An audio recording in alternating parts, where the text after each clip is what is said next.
Good afternoon, everybody. Welcome to TraderMerlin Show. I could have sworn I saw some audio in the background. That might be my fan. Let me know if you guys hear something other than my voice in the background. It's really hot up here today, so hopefully all is going well with you. Great Friday for me. Unfortunately, Daryl says, happy Friday, Grey Goose and Club Soda with a lime. I wish I could have a drink with you. I am going to be driving, though, and I have a policy. No drink, no drive ever, so I have to go to take the dog to the vet here shortly. I have a 3:30 appointment about 20 minutes away, so I'm going to have to end the show a little bit earlier than normal. Anyway, hope you had a great week. My Friday ended on a very high note, even though I really was just choppy action on the S&P. Ended up pulling out some nice trades on the S&P.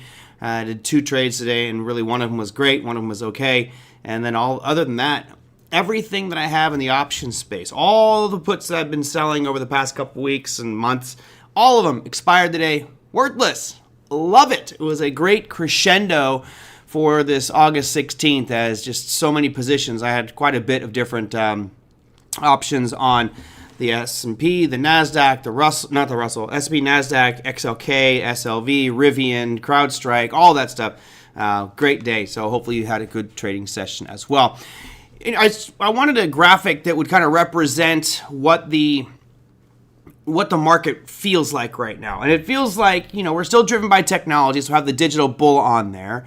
And then the second one was, I just wanted to bull because great market rates of return for this week. It's been pretty impressive to see what those numbers have been. If you're watching, the S&P, just this week alone, 3.9% move to the upside. And it's really been 7 straight sessions, which have been fantastic. 7 straight sessions in a row of just nothing but bullish activity for the S&P. And I'll bring that one up here so you guys can all see it. But I'm sure you all know it because y'all are traders. So that's Bitcoin. We'll talk about that one in a second. But this has just been an absolutely beautiful bounce. In hindsight, we can look back and we always regret, right? I'm sure everybody here is going, gosh, I wish I would have bought last Monday. Well, fortunately, I did make a bunch of trades on that day, but didn't buy anything outright. I just was selling a whole bunch of puts, which is fine. The premium was absolutely fantastic.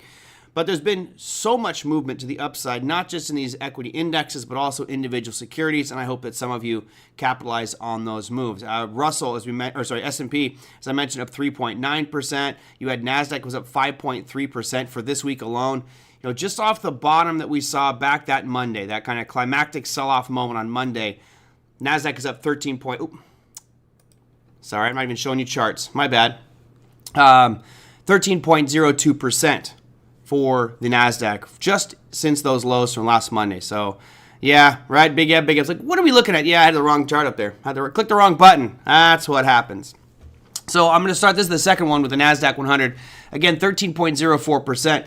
Those are annual type of gains, right? We know that the S&P returns about 8 to 10% per year. We had 13% in 2 weeks. That is phenomenal.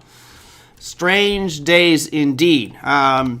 The challenge I'm going to have for myself is starting next week, how to reappropriate capital to make sure I'm getting some yield on and earning more on these markets, right? Because I got most of mine is back into cash right now, unless I do some covered calls and some positions. So, my big challenge starting next week is going to be, where do I deploy this capital? And I don't see a lot of spots where I'm really excited to do that. Most things have been trending up. We'll scroll through here rather quickly, because it was an awesome week, my friend, yeah, it was an awesome week. Unless you're trading crude oil. Crude oil had a bad week. It was really one of the few that were out there that were negative. Crude oil on the week down 1.6%. You also, the dollar index was down 0.73% for the week.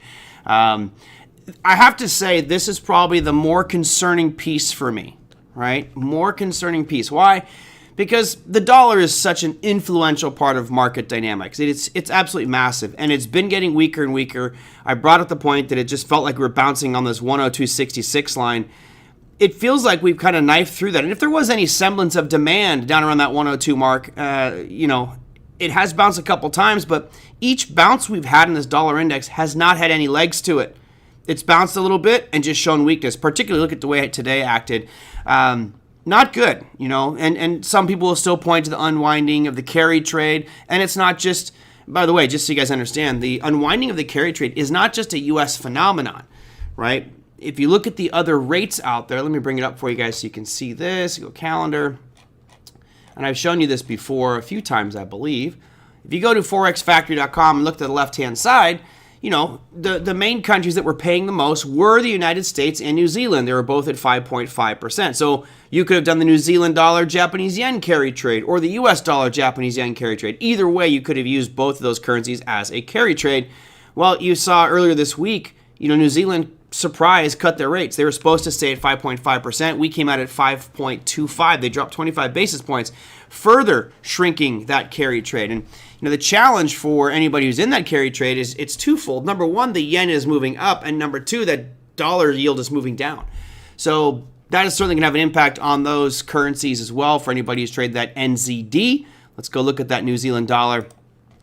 Nice move up today, but since they did their little rate cut, you've seen it actually sell off here, right? That was on Tuesday evening, and since they've done that, we saw a pretty sharp slide here in the New Zealand dollar. Again, these global dynamics with currencies have me a little bit concerned, particularly this US dollar. If we get below that 102 mark, I think you're in a very quick fall all the way down to the 100 mark, and that will really create some havoc for these financial markets. So be prepared. Could be a wild couple of weeks. Wild couple of weeks. All right. More on my list. 10-year, nothing really exciting here. Yes, it was a choppy week. It was one of the few ones that really didn't show much of a change. It was slightly down on the week, so that's not that big a deal. The Russell 2000 for the week was pretty good as well, though it did have a red day in there. A red day. Can you believe it? A red day? Gold as well. All-time highs yet again pop. We talk about this over the past few days. Several of you asked where I thought I was going. I said, look, it's making higher highs and higher lows, and it just kind of feels like that trend's going to continue. How high can gold go? I don't know. As high as it wants to go. I mean, I really can't say where gold's going to go because we're in uncharted territory. Here's a chart of gold going all the way back into the 1970s. I was just a wee little lad at this point. I didn't even know what gold was. But, how am I supposed to know where this thing's going to go? And some traders, like Jeff Manson, will be using Fibonacci, and Brandon Wendell will be using Fibonacci extensions to try to forecast that. But that is such a subjective art form. Maybe I'll get Jeff on here to talk more about his Fib extensions and how he uses them. But typically when you're using a Fibonacci extension, right here you can see trend-based Fib extension. You use it from where the rally began, and then you go to, let's say, where the rally ended, and then maybe the pullback. But there really hasn't been a significant pullback. So this is definitely an art form. It's really more artistic than it is, in my opinion, something to hang your hat on. If you're going to play that as the most recent move here, the sell-off, we've actually come up to a 38.2 extension, which would be a Fibonacci extension number, and therefore potential supply here. That said, I'm not shorting gold. I have zero interest in shorting something at all-time highs where I have no idea where this thing is going to turn around. If anything, you're buying gold on dips and continuing on with this trend. As you guys know, the trend is your friend to the bend at the end. I might rename the show that. Maybe I'll rename the show. The trend is your friend until the bend at the end. So that was another great piece. And then I'm going to talk about a couple different pieces here today. Bitcoin's going to be one of them. And I've been very vocal about my opinions on Bitcoin, where I think it's headed. And again, I don't know for a fact where anything is going to go. Nothing, except my own personal life. And even that can kind of be sketchy. There's one factor out there that I think is going to play a little bit of a wild card in the ascent of Bitcoin. So let's get political. Sorry, I know you don't like politics. We heard Kennedy and Trump both say day number one, the moment they get into office, day number one, they're going to sign into law that the U.S. Marshal Service will move their Bitcoin to the U.S. Treasury, and that will become a strategic asset for the United States. Honestly, current administration should be doing that already. Absolutely should be doing that already. They still have, again, I always get the number wrong. I think it's 244,000 Bitcoin are with the U.S. Marshal Service. Someone please fact check me there because I don't want to type and talk at the same time. I'm pretty sure it's 244 or 204,000. What's 40,000 Bitcoin? But if the U.S. Marshal Service has that, let's say 244,000 Bitcoin, until you guys fact check me correct, if they have that, it should be, I think, held as a strategic reserve, or sell it and pay off some of our interest, pay down our debt a little bit, because 244,000 Bitcoin, as you can imagine, is quite a lot of money. I'll type them in right now just so we can see the number on your screen here. 244,000 Bitcoin, based off the current price of 60,000, you're looking at $14 billion. There's a lot of work that $14 billion could do, a lot of good it could do, paying down debts that we owe. It's not going to pay everything off, obviously. Now, because Trump and because RFK have said, day number one, we're going to do this, the Democrats look at that as a potential threat. And they're going to take that away from them so they can no longer use that as a campaign tool. How do they do that? They sell those 244,000 Bitcoin. In my opinion, this is a stupid move. You shouldn't be selling it. Hold on to it. But the U.S. Marshal Service, just for those who are paying attention to the digital world and Bitcoin, the U.S. Marshal Service has been moving over their Bitcoin to Coinbase, which is required for them to distribute it. It's part of the rules of the agreement. They have to move it over to Coinbase to sell it, and there's been traces of it moving over. Not all of it, but a good portion of that Bitcoin moving from the U.S. Marshal Service over to Coinbase, which would lead one to believe that this is going to be sold most likely on the open market, not necessarily an auction. Now, if that were to happen, I think it doesn't sound like a lot, 244,000 Bitcoin, but if it does come to the market, I do expect there to be more downside movement here. I do expect it to drift lower before it actually has a nice, it's 210,000. Thank you, Margaret. Appreciate that. So 210,000 Bitcoin, known Bitcoin reserves held by the government accounts, 2.7% total. Yep, cool. More than 13 billion at the time of writing. And yeah, that's a lot of money. That's a lot of money worth of Bitcoin. Now, again, I think that this is political because it's the Democrats going to look over at the two other, candidates and go, oh yeah, that was one of your campaign items. Boom, we're taking that off the table. So that could add to some selling pressure here on Bitcoin. So just be careful with that. Thank you, Margaret. Are you a teacher, Margaret? She sourced her quotes. I love it.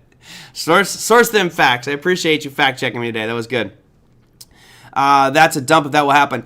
Yeah, Oliver. And I think I'm hoping that the way this will work is they will sell some of it. They're not just going to do a sell at market. If they were to sell that at market, Bitcoin's going to drop probably down to 30,000.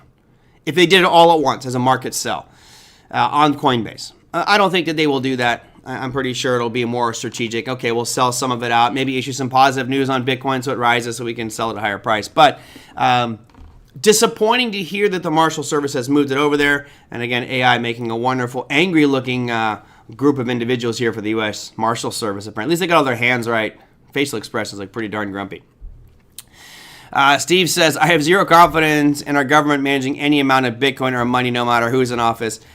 I'm with you, Steve. I think that all of our choices are poor choices. I don't like any of the options that we have available. Actually, that's not true. I do have one I certainly like much more than the other as an integrity play, as just a good human being, which I think is paramount to be a president. You should be, at the core, you should be a good person, and you should respect people, and you should treat people with dignity that they deserve. So either way, I don't trust any particular candidate to be good at managing the money, managing the debt. However, some of the actions they say they're going to take could lead me to build positions going forward. Now, again, Kamala Harris, as I mentioned, has been talking with industry professionals, and if that stance of hers changes on Bitcoin, then I'll probably go against what I want to do. I want to just kind of keep more assets in other accounts and trade those actively. But if Kamala Harris turns the table in here and says I'm going to be pro-Bitcoin, then I'm going to buy a bunch more Bitcoin for sure. A bunch more.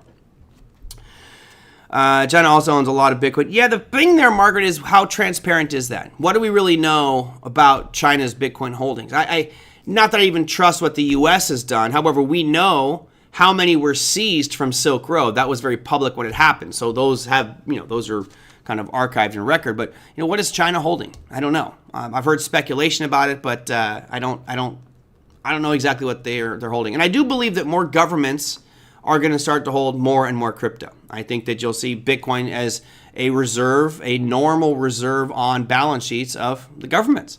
Maybe not a bulk of their balance sheet, but a portion of it, which is why you've heard me be so positive about Bitcoin, because I think that it's not just governments. I think that companies as well, not to the extent of MicroStrategy, right? MicroStrategy is off the charts crazy, but here's MicroStrategy, which has been pretty choppy and sideways for a while here, but once after they did their split, I was kind of expecting them to sell off a little bit. They split on August 8th, so while I was over in Ireland, I actually thought they would sell off a little bit because they typically do after a split, but it's basically tracking the price of Bitcoin. There's MicroStrategy, and there's the chart of Bitcoin. Pretty darn close on those two. So anyway, I wanted to share that with you about the U.S. Marshal Service, and then the other big piece for next week that y'all need to be aware of.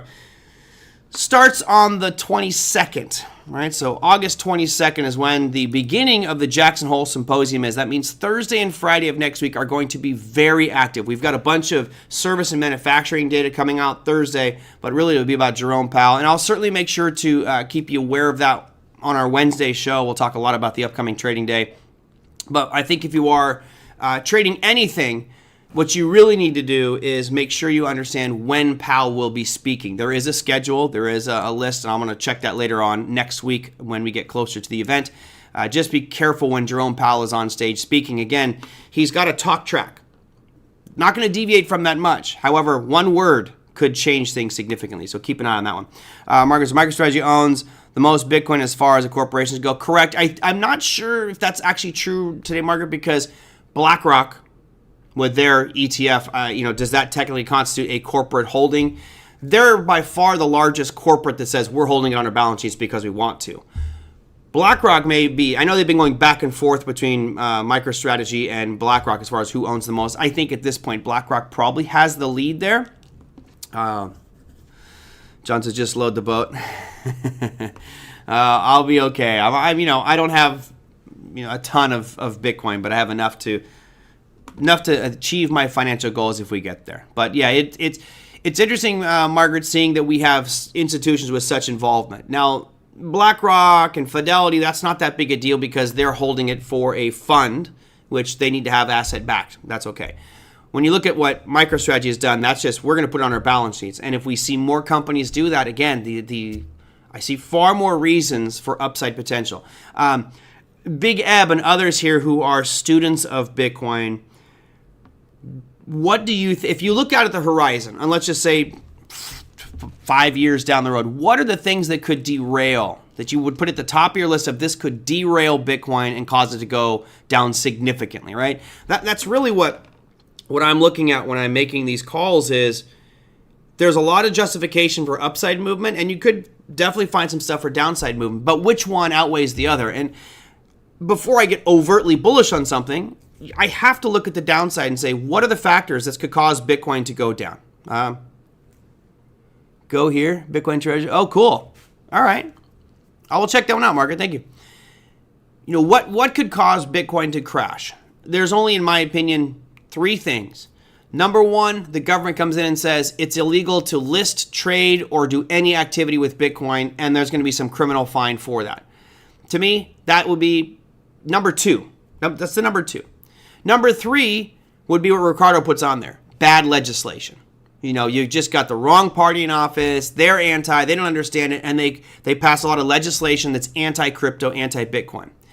And Margaret's got number 1. Not necessarily that the code is broken, but that someone finds a way to hack it. Now, based off of my understanding, and I am no rocket scientist or cryptographer, but I do understand math, it's nearly impossible. Nothing is impossible, but it's about as impossible as you can get. That's how it would be with regards to breaking the code of Bitcoin.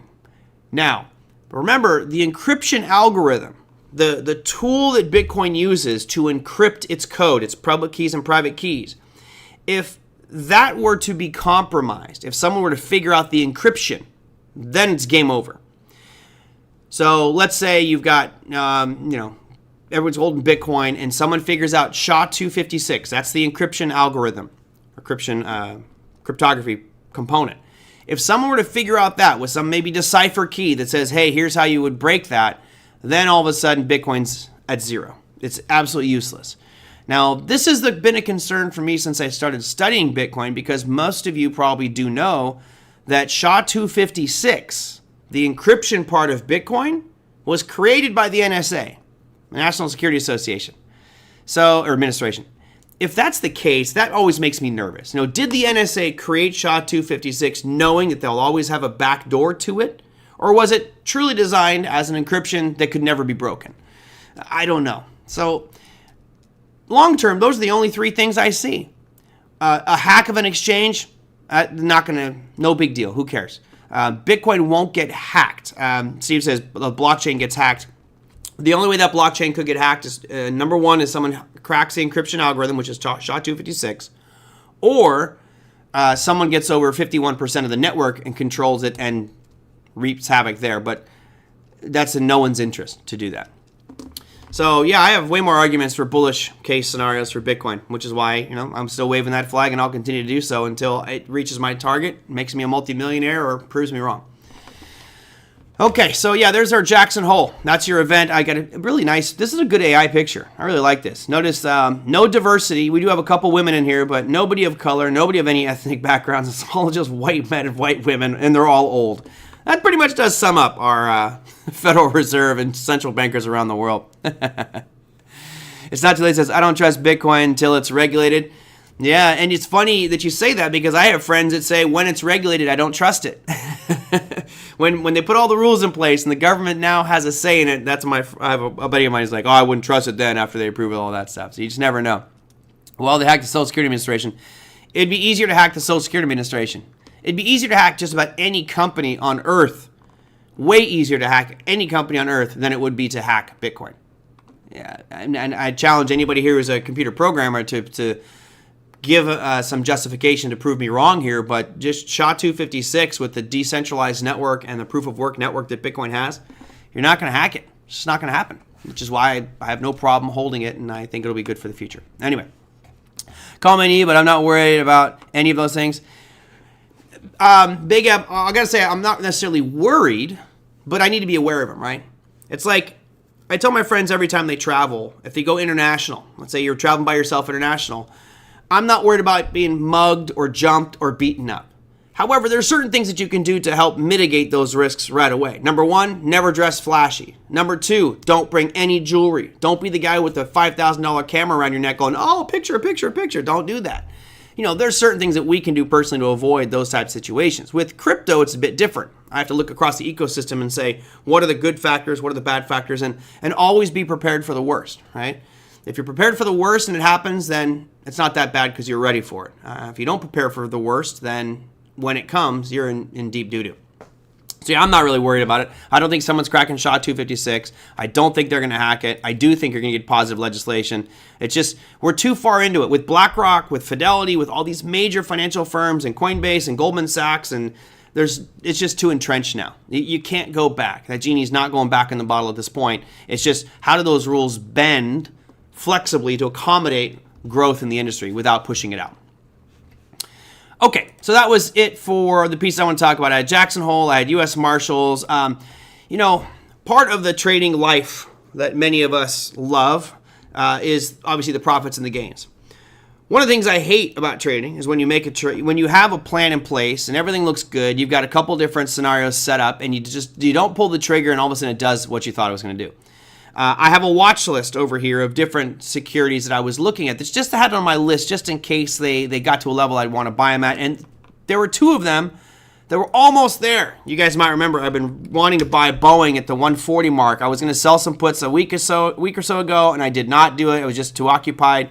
And all of a sudden, Boeing having a great week. The last couple days have been just nice moves up. Off the lows we saw just a few days ago, Boeing is up a whopping 10.62%. And then that's not the best of the best. That's just one of those ones I'm looking back going, son of a biscuit, I wish I could have.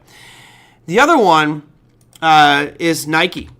And I think I mentioned this. My philosophy, at least the way my approach to it is, if I see something that's just absolutely gotten crushed, down 20, 30, 40, 60, 80%, it doesn't mean I'm going to buy it right away, but if it's a good company, a Nike, a Boeing, a Microsoft, an NVIDIA, then yeah, I'm okay to buy some at a lower level, knowing that the long-term prognosis is probably pretty good. And we had this discussion on Nike. And I was just apprehensive. I didn't do it. It just kind of felt like it wanted to go lower. And if you guys saw what happened out there today with Nike, it just ripped to the upside. There's really no level on here other than down near that 60 where I was excited about it. And I second guessed myself. I didn't sell puts on it or buy directional. And just in the past couple weeks, Nike's gone increased 18%. 18% in 9 trading days. Oh, son of a biscuit. Yeah, that one got away from me. Crowdstrike was a gift at 200. Absolutely, Steve. So let's finish up my Crowdstrike, CRWD. So my Crowdstrike is all taken away from me. Obviously, we closed today at 260.250. My strike price was 250.250. So those calls were taken away. I decided not to roll them out. That's fine. I'm good with that. Ended up being a great trade. It was a 3-week, I think it was 3 weeks. Might have been 3 weeks worth of trades, maybe a little bit less than that, and a phenomenal rate of return. I'm very, very, very happy with that. So yeah, that one's done, and it's away from me. I'm kind of hoping that we see a little pullback here so I can buy back in, and I'd actually like to own, as I did before, I owned Crowdstrike long. The other one, which I did sell today, was Rivian. So you guys may have heard Rivian now has a few problems. Rivian has supply chain issues, and they've stopped production of the Amazon trucks, which is not a good thing. Really not a good thing at all. So I did sell puts expiring next Friday. I did have the 12.50 expiration, a bit aggressive, but it is paying 1.5% for 7 days, so I'm okay with that. If Rivian does get down to 12.50, I'll reevaluate it, but I think ultimately, 10.50 is probably the lowest it's going to get to, even with supply chain issues. Their earnings were not the best. You can see here their earnings, they were supposed to lose $1.23. They came out at $1.25. So not looking that great on the earnings front for Rivian. We'll see if they can fix some of the little problems here going forward. But Oliver says NVIDIA at 95.96 was a gift. Absolutely. Absolutely. A lot of this tech stuff was. NVIDIA just had a monstrous rally out. It's been a great couple of weeks, and I'm hoping most of you did really, really good on that one. That's a nail in the coffin for them. Yeah, Steve, if they cease production altogether, but I'm pretty sure they're scrambling right now to make sure they get those parts, and I don't know enough about it there, but does anyone know when TradingView will launch options? Right now it's in beta mode. Yeah, I don't know, Ricardo. Beta mode is all I've got for right now. Yeah. I was playing around with it. It's okay. It's nice from a strategy perspective. You can run all kinds of scans and filters on it, but yeah, hopefully soon. I didn't get any heads up as far as when they're going to be rolling out the official and going out of beta mode. All right, last little pieces for me. We kind of went through our top 10 marketplaces here. I did rush through those. We look at as far as patterns go and setups. I don't see anything for Bitcoin that looks exciting other than just this broadening formation to the downside here. So until that changes, I got nothing to say there.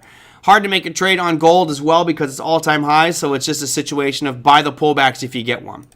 You look at your Russell 2000. I mean, what do you say here? We do have a level that we drew out on yesterday's show, that 2,162 level, which we tapped today and sold off a little bit.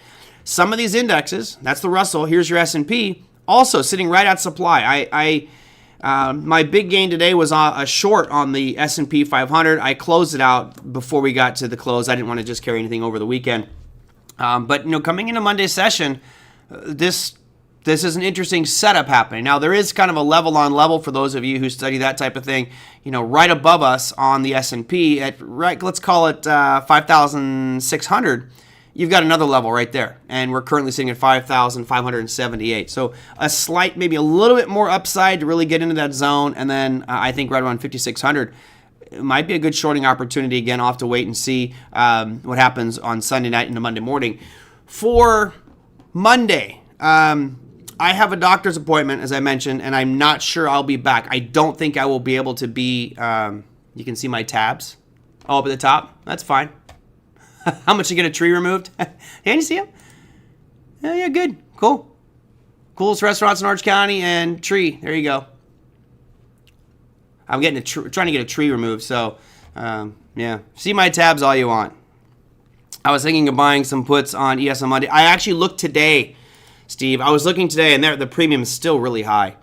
Still very, very high. At least it felt really high. But yeah, you look at that chart, boy, it just screams of, hey, we're coming up and overhead supply. Maybe we get some weakness here. Now, does NASDAQ looking the same thing? NASDAQ, very similar picture, right? We have a spinning top today, right out of supply zone at 19,728. Really for me, it's about waiting to see what happens Sunday night into Monday, and hopefully we'll see this thing fall down. Oh, Market says Pepe USD. So for those who are checking this out, I was just clicking through, and it just happened to be I clicked on Pepe. I do not trade Pepe. Come on, man. No way. I do not. Look, what have I said about Pepe? I said it's going to zero. I'm very adamant about that. It's a matter of time. I will bet anybody that over the course of time, Pepe will be at zero. I can guarantee it. I will bet you any amount that this thing's going to go to zero. And, you can just feel it. You got lower highs, lower lows coming in. All the hype has been there. Bravo for this thing still has a $3 billion market cap. its market cap should be like 10 cents, if that. So this will keep on drifting lower. Yeah, don't get me started with that damn Pepe coin. No, I don't trade it. It's on my watch list because in my classes, people always ask me about that one. I mean, look, here's Hex. Hex is another one that's a total scam. This is a fraud. This is a multi-level Ponzi scheme. And, people are like, oh, it's going to go to $1. No, it's going to zero. This guy's going to get busted by the FBI. He's going to go to prison, and this thing will continue to drift to zero. Maybe sell the call spread on Pepe. No, I'm not even going to touch it. Michael's speaking about the QQQ chart. What do you want to know about the QQQs? I like the Qs. It wasn't the Qs. I was actually looking at the NASDAQ 100, but similar picture here, right? This is that same basic picture. You're coming up in overhead supply. So even though this rally is incredibly strong, I'm expecting a little bit of weakness early part of next week. Okay, so just keep that in mind. If you start to see some weakness next week on the NASDAQ, I would be looking at levels like this. And I'll put a little line across here just so we can have it there for posterity. If we get down below 471.65 on the Qs on Monday, remember we have to open up above it and then drift lower, then there's your short opportunity, and I think you're probably going to see that. We got a little bit ahead of ourselves overall. And Margaret, you had mentioned something on Twitter about valuations, which I did look at that. This has been a big argument for most of this market, is that the valuations are getting a little bit ahead of itself and earnings aren't growing at the same proportional rate that we're seeing the prices of the stocks increasing. Well, what happens in a situation like that? If we have earnings are increasing but slowly, but the valuations of the companies are exploding as they are, you have to ask yourself, why is that? What's happening with that situation? From my perspective, it's just we've got a bunch of money trying to find a place to park. Stock market's been moving up, so people just flood more and more money into the equity markets. It's just follow what's moving. They don't even think about earnings. They don't think about valuations. Just, is it moving? Stock market's up. I'm pouring money in. At a certain point, that type of gravy train philosophy will change, and we'll see things come back down. And again, I don't think that means we're having a 50% correction in the market, but could it be 20%? I mean, heck, we saw NVIDIA down over 20% in a very short window of time. The broader markets could do that as well. And I think if the valuations don't start to drop and come back down to the realistic level to match earnings, then earnings need to surge. And I just don't see that much out there that's going to surge earnings. Yes, AI integration into companies may have an impact on that. Going more towards robotics and getting rid of physical employees might impact that as well. And just the lower wages might increase that bottom line. So, yeah, that was my take on that one. Let's see. What do we got here? What about the Bitcoin miners? What about them? Well, the Bitcoin miners, what about them? You can look at Mara, Riot Blockchain. They have not done very well here. We talked about this I mentioned that after the halving of Bitcoin, which happened back here in April, that I thought we were going to see them go lower. I thought we were going to see them go lower because the reward for miners has dropped significantly, and they have not really done much. There's Mara, here's Riot. They looks lackluster, if anything. So let's look at last one is Hut. It'll be Hut 8. They had a nice big rally, but subsequently have drifted back down. So at this point, I'm not bullish on the miners. If anything, I'd be looking at like Riot or Mara. I don't like really Hut 8. But I would be looking at, like Riot Blockchain as a potential buy, but why? It has not gone anywhere. Yes, it went from $8 to 13, but it's right back at 8. If I'm going to buy this, it's going to be for a longer term swing on this. I'm not that keen on the miners at this point. Now, if we start to see Bitcoin surge again, which it has not, it's drifting lower. But if Bitcoin starts to surge and breaks those all-time highs, then yeah, jump on your miners because their profit margins are going to increase more and more and more and more and more and more. So there you go. Because as I started hedging after weeks like these past 2 weeks, yeah, as you should. I mean, these past 2 weeks were phenomenal, right? I mean, those kind of market gains just don't happen very often. That's a once in a blue moon type of event when you see these equity markets move as fast as they have. Here's your S&P. That's phenomenal. Now, we talked about this the other day. What am I supposed to believe here? If we look at the big trend, then that last move down that we saw, which ended in mid-July, or near the end of July, that's just a small sell-off and a bigger uptrend. What will define the markets for the remainder of the year, in my opinion, is what happens over the next week. I really think the next week is going to be pivotal because if this level of supply on the S&P is respected and all of a sudden price drops lower and breaks those lows at 5,200, we're going lower. We're going to keep on drifting lower because the steam's out. Right now, people are expecting we're going to break it and go up to the all-time highs, right? That's just what the markets are thinking. That's what all the money is doing. It's pouring in. However, once nervousness starts, and I think nervousness was a factor to this big sell-off that we had here, right? That, yes, it was the unwinding of the carry trade, but which we're still not done with that.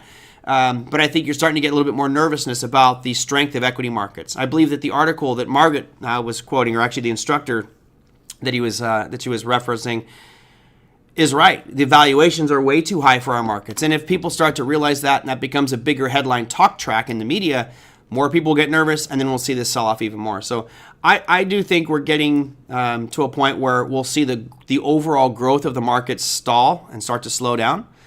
But, again, the presidential year makes it very, very, very tough. Yeah, Kenny says, pray for NVIDIA.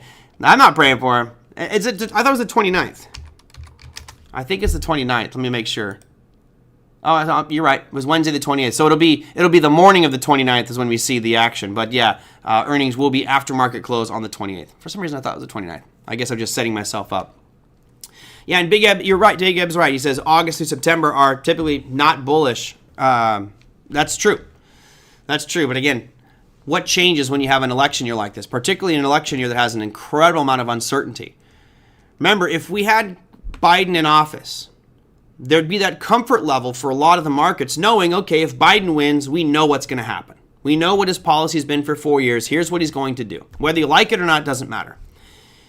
However, now we have a guarantee of a new individual in office, which not necessarily saying that Kamala's going to do the exact same thing. She'll most likely follow a lot of the issues, but she might change some policy stuff as well if she wins. And that could be just a wild market. And I think the unpredictability is why we're seeing these swings. You're seeing comments from one candidate, comments from another, the bickering back and forth. I mean, come on, calling each other stupid. We're like 4-year-olds. It's just childish to talk to another candidate that way. But anyway, I think that this will be the norm. I really do think you'll see this as the norm. A lot more swings like this for the remainder of the year, which is great. Bring it on. Let it happen. I know to make a profit that the new chip has flaws, NVIDIA will lower the outlook. Well, at this point, there's nobody that can compete with NVIDIA, so they're not going to lower their outlook either way. You asked about Dell. Well, that trend is certainly broken, right? You had that beautiful uptrend for the longest time, going back into 2023. Fantastic move up from $30+ all the way up to about $180. Looks great. Now the question is this sell-off done? Did this bottom out and you're going to see a rally? You do have an area of consolidation that it's coming into. I'll put a little box on that one for you guys so you can see what I'm talking about.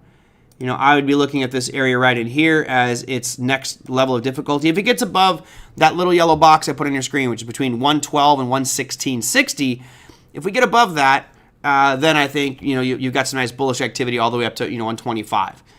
Other than that, I would expect it to stall here and start to drift back down lower, just because it's been selling off so aggressively since those peaks back in May. Remember, Michael, I don't care what the earnings are. I'm not looking at earnings. I'm not looking at CEOs. I'm not looking at products. I'm simply looking at the price chart. Price chart tells me everything. Is that an AI move in Dell? No, I don't know. I don't follow Dell. Ever since they went private years ago, I stopped watching Dell, and then they came back and have now a publicly traded company. When did they come back? They came back in 2019. Man, I really paid no attention to Dell whatsoever since they've come back public. Okay, let's go into, I'm going to show you real quick what happens on Monday. Again, I don't think I'll do a show. I don't think I have time. I have a feeling I'm not going to be back from the doctor by then, so my apologies. We probably won't do a show on Monday. If all of a sudden you see the feed go live, it's because I'm just dying to do a show. Well, let's say not dying. Going to the doctor and then talking about dying is not a good thing. For Monday, you don't have much going on. You can see you have an FOMC member speaking. That's going to be Waller. That'll be before the markets open. And then other than that, nothing really big or important here. And there's really nothing on the earnings front for Monday. A couple smaller names. I believe Toll Brothers reports on Monday.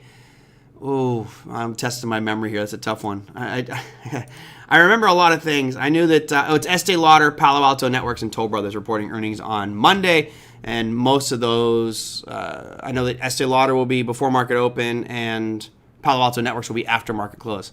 So typically, just so you guys know how it works, if you have 4 symbols or more, it's usually after market. If it's 3 symbols or less, it's usually before market, because 3 symbols or less is usually New York Stock Exchange. 4 symbols or more is usually NASDAQ. And NASDAQ reports after market, New York reports before. I don't know why that is. Weird little tidbit of market knowledge. All right, that's show 963 in the books. Hope you guys have a fantastic weekend. I will raise a glass to all of you when I get back from the bet and cheers you to a fantastic weekend. Hope you had a great week. I'm looking forward to another great week. I'm feeling pretty confident in my trading lately. Sneaking in trades here and there has been a little tough. I'm hoping I can kind of elbow out some of my projects and things so I have more time just to do some short-term swing trading here, or short-term trading, because I've been really enjoying it over the past few months. So thank you guys so much for coming on the show today. If you have questions, email me at TraderMerlin@gmail.com. I think probably next week, I'm guessing maybe Wednesday or so, I'll do a show on credit, since many of you have asked about credit. I will give you a heads up as to what day that might be. Therefore, you might invite people that you know that do not have credit or concerned about credit, and see if we can maybe fix their personal situation. So thank you guys so much, and I will see you all on maybe Monday, but definitely Tuesday, possibly on Monday. So thank you guys. Have a fantastic weekend. I'll see you next week.